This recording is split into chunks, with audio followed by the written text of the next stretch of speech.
కొన్ని మార్పులు వీటన్నిటికీ దేశం మొత్తం జరుగుతున్న ఉన్న నేపథ్యంలో ఒక్కొక్కళ్ళు ఏ విధంగా పరిపాలిస్తున్నారో అర్థమవుతా ఉంది. బట్ ఆఫ్టర్ 4 months నేను చాలా యాంటిసిపేషన్ తోటి నేను మిమ్మల్ని అడుగుతా ఉన్నాను.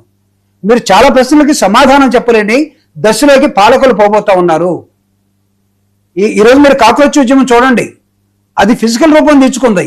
వాళ్ళు ఏమడిగారు? Accountability for your promises. అక్కడ పేపర్ లీక్ అయింది. నీట్ ఏమైంది ఈరోజు? లేకపోతే మిగతా సెంట్రల్ యూనివర్సిటీస్లో ఏమయ్యాయి? లేకపోతే పెడుతున్నటువంటి ఎగ్జామ్స్లో ఏమైనాయి? మీరు ఎందుకు ప్రధానమంత్రులుగా ఉన్నారు? ఎందుకు మంత్రులుగా ఉన్నారు?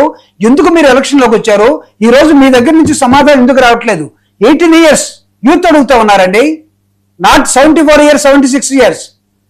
వాళ్ళేమి అన్ని అయిపోయిన తర్వాత చైనా వాళ్ళగా సైకిల్ తొక్కట్ల వాళ్ళు ఈరోజు అడుగుతున్నారు, మా ఫ్యూచర్ ఏంటని అడుగుతున్నారు. దానికి 4 నెలల తర్వాత మీ దగ్గర నుంచి సమాధానం ఇక్కడ కూడా స్టార్ట్ అవుతుంది. ప్రజలు అడుగుతారు, దానికి సమాధానం చెప్పడానికి సిద్ధంగా ఉండాలి. మీరు ఇంకా గాలి కబుర్లు, గాలి మాటలు అన్ని అయిపోయినాయి. ఇంకా మీ అన్ని కూడా ప్రతి దానికి మీ సమాధానం ఏంటి? జగన్మోహన్ రెడ్డి ఆయన అది బలగొట్టాడు, ఇది బలగొట్టాడు, ఆయన చేతకాలేదు, ఆయనకి ఏమీ లేదు, అనుభవం లేదు. మీకు అన్ని ఉన్నాయి. 2 years ఏం చేశారు? తులసిరెడ్డి గారు అప్పులు చదివారు. తులసిరెడ్డి గారు అప్పులు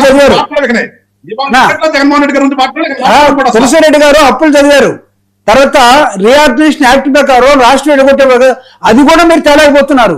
మళ్ళీ అక్కడ పని వేసుకొని ఉన్నారు. అడిగితే ఏమంటారంటే జగన్మోహన్ రెడ్డి గారు తేలేదు కదా అంటారు మీరు.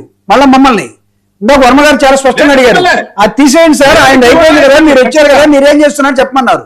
మీరు పాచిపేరులో మీరే అన్నారు, మీరు ఏం చదువుకోలేదని మీరే అన్నారు, మీ డిగ్రీలు ఎక్కడైనా మీరే అన్నారు, ప్రతి హోదా ఏమైంది అన్నారు.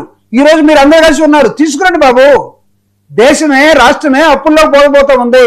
సెంట్రల్ గవర్నమెంట్ ఇవ్వాల్సినటువంటి గ్రాంట్స్ రావట్లేదు. Why you people are unable to open our mouth properly? This is our question. ఇది ఫ్యూచర్ 4 months తర్వాత రాబోయే క్వశ్చన్. దీనికి సమాధానం చెప్పడం కోసం ఉండండి. రాదన్నా, మీరు ఇప్పుడు ఏదో అద్దెలో కారు కొనుక్కున్నట్టున్నారు, లేకపోతే ఎవరితో వేసుకొని తిరుగుతున్నట్టున్నారు. ఇక్కడ అవి మానేసి మీరు కూడా ఫ్రీ బస్ ఎక్కాల్సిన పరిస్థితి వస్తుంది. అప్పుడు అది ఉంటుందో లేదో తెలియదు. ఇప్పటికే ఆంధ్రప్రదేశ్ లో ఆర్టీసీ బస్ స్టాండ్లు 12 బస్ స్టాండ్లు ప్రైవేట్ వాళ్ళకి ఇచ్చేశారు. అక్కడ ఉన్న ల్యాండ్స్ అన్ని కూడా ఎత్తేసారు, బిల్డింగ్స్ అన్ని ఎత్తేసారు, ఇన్ఫ్రాస్ట్రక్చర్ ఎత్తేసారు. ఎలక్ట్రికల్ బస్సులకి మేము నడపలేమని చేతులు ఇచ్చి కొనకల నారాయణ గారు ఇది కూడా ప్రైవేటైజేషన్ చేస్తున్నామని చెప్పారు. మీ అంతిమ మార్గం ఏంటంటే టువర్డ్స్ ప్రైవేటైజేషన్. పబ్లిక్ ద్వారా ఓట్లు వేయించుకోవటం, పరిపాలనలో ప్రైవేటైజేషన్ చూపించడం. This is what you people are going to do. For which people will counter you like anything.